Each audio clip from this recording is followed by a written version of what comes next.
Mr. President, Excellencies, I have the honor to deliver this statement on behalf of the Alliance of Small Island States, and we align ourselves with the statement delivered by the distinguished representative of Cuba on behalf of the Group of 77 and China.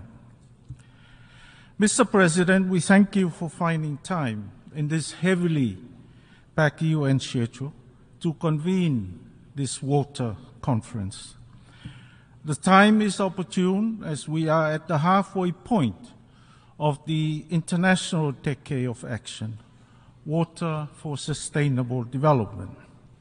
Indeed, there is a heightened need to urgently address water issues, for it continues to rank within the top 5 critical global crises. Water is a fundamental part of all aspects of life and is closely linked to the 3 pillars of sustainable development.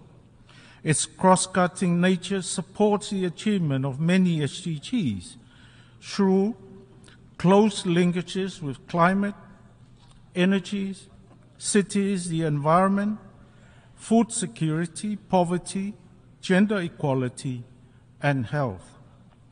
With climate change profoundly affecting our economies, societies, and the environment, water is indeed one of the biggest deal breakers to achieve the 2030 Agenda for Sustainable Development, for which SIDS remain a special case. It is sad to note, Mr. President, that in 2023, 771 million people have no access to water, while a quarter of the global population, or 2 billion people, use unsafe drinking water sources.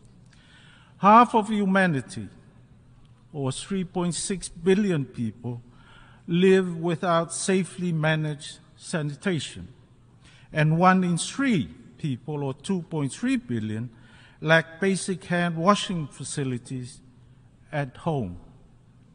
And over 80% of wastewater is released to the environment without being treated or reused. In the Caribbean, for instance, 85% of wastewater is untreated.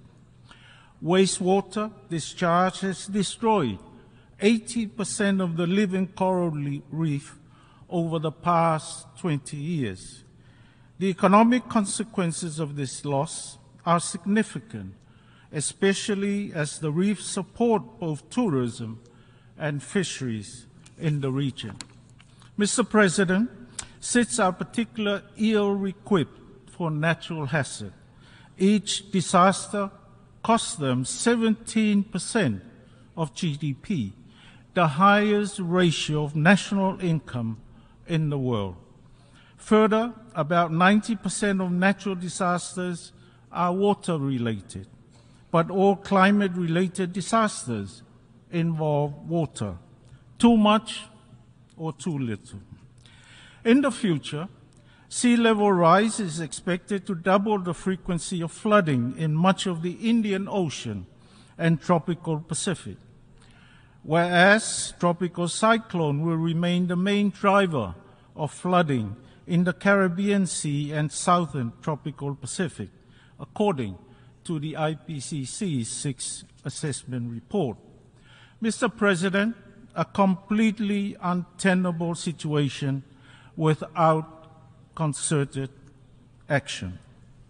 SIDS are among the most water-scarce countries in the world, with 7 out of the 10 facing prospect of water shortage in the future, and 9 out of 10 lying just a few meters above sea level.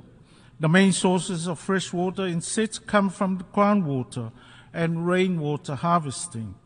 As these countries tend to be low-lying, this further exacerbates their water situation, as their groundwater is prone to saltwater intrusion.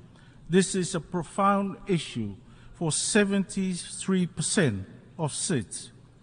The effects of deforestation, wastewater runoff, and fertilizers from agriculture pose additional challenges. Coastal wasteland in the Pacific, where important staples such as taro are grown, are experiencing saltwater intrusion.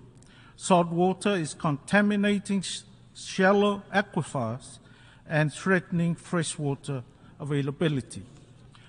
Responses to water challenges vary from region to region and state to state, but many still struggle with the basics: the tools, capacity, and understanding.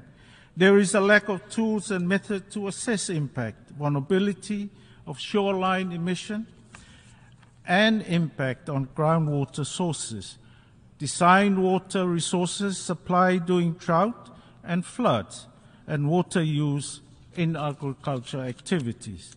The capacity to identify water sources and their volume and mapping groundwater flows is insufficient. All of this, Mr. President, come at a significant cost to SIDS, especially in states with numerous outer islands and territories spread across vast ocean space. SIDS, therefore, often rely on project support to meet these interventions. However, an integrated and transformative approach remains key. The most pressing need involves a more robust understanding of the effects of climate change on the resources of individual SIDS so that action can be tailored and sustainable. Mr. President, the action agenda emanating from this week's conference should involve the support needed for the application of science and technology, tools and methodologies for small island development states with particular needs and vulnerability. Water is a human right, and as we sail its waves with faith, let us remember water as a symbol of life, purification, and hope. AOSIS support a vigorous action agenda. We support action for a sustainable water future for all of us. Whawhatai, and thank you.